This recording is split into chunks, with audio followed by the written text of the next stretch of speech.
မင်္ဂလာပါဒီနေ့ Flutter မှာရှိတဲ့ container widget ကြောင့်ဆွေးနွေးသွားချင်ပါတယ်ဒီ widget ကသုံးများဆုံး widget ထဲကတစ်ခုဖြစ်ပါတယ်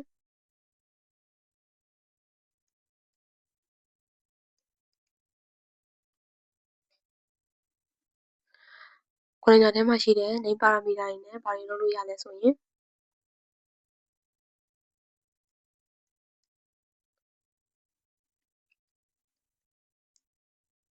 ကောင်းတော့အဲ့ဆိုတော့အနီရောင်အပြည့်ဖြည့်သွားတယ်ပေါ့နော်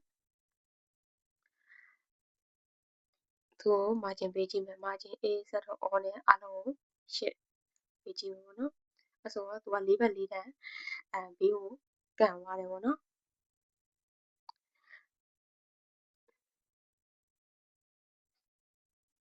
ပြီးရင် child နဲ့ တက် widget တစ်ခုရေးကြည့်မယ်ပေါ့နော်တစ်ထဲမှာ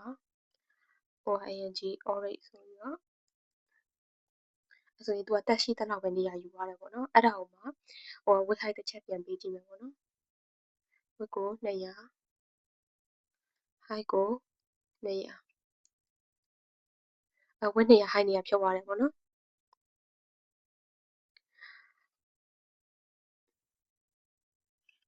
အဲ့ဒါကို padding နဲ့အထဲကိုပြန်ကန်ကြည့်မယ် A set all နဲ့32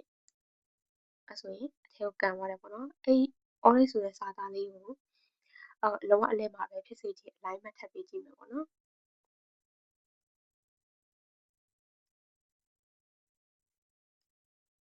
alignment dot center ဆိုအလယ်ရောက်သွားပြီပေါ့နော်ပြီးရင်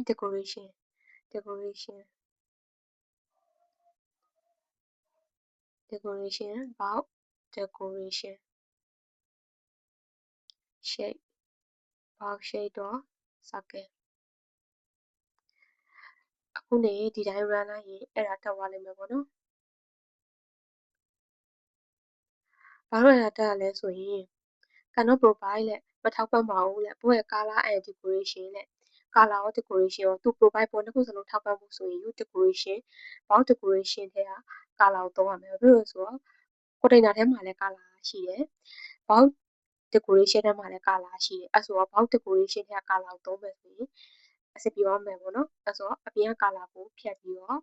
အထဲမှာထည့်ပေးလိုက်ပြီးတော့ပြန် run လိုက်ရင်တော့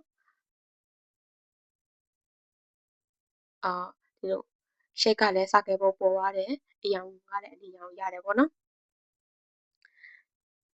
ပြီးရင် image ထပ်ပေးကြည့်မယ် decoration image ထဲမှာနောက် image ကိုတစ်ချက်သုံးကြည့်မယ်ပေါ့နော်ဒီဟာလေးကို copy image လေးနဲ့ယူပြီးတော့ run လိုက်မယ်အဲ့ဆိုရင် image ကအပြည့်မပေါ်ဘူးအပြည့်မပေါ်ဘူးဆိုတော့အပြည့်ပေါ်အောင်လုပ်မယ်ဆိုရင်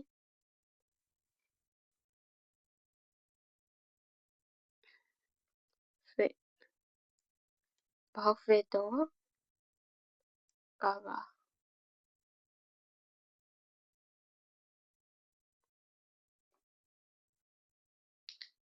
အဲ့ဆို image အပြည့်ပေါ်သွားပြီပေါ့နော် fit box fit တော့ cover ဘာလုပ်ပေးလဲဆိုရင်ပုံကိုအချိုးအစားမပြတ်စေဘဲနဲ့ရှိတဲ့ width height တိုင်းကိုဖြည့်ပေးတယ်ပေါ့နော်ပုံထဲကပိုင်းရောဖြတ်ထုတ်ပလိုက်တယ်ပေါ့အသုံးများဆုံးပဲပေါ့ဟုတ်ကဲ့ကျေးဇူးတင်ပါတယ်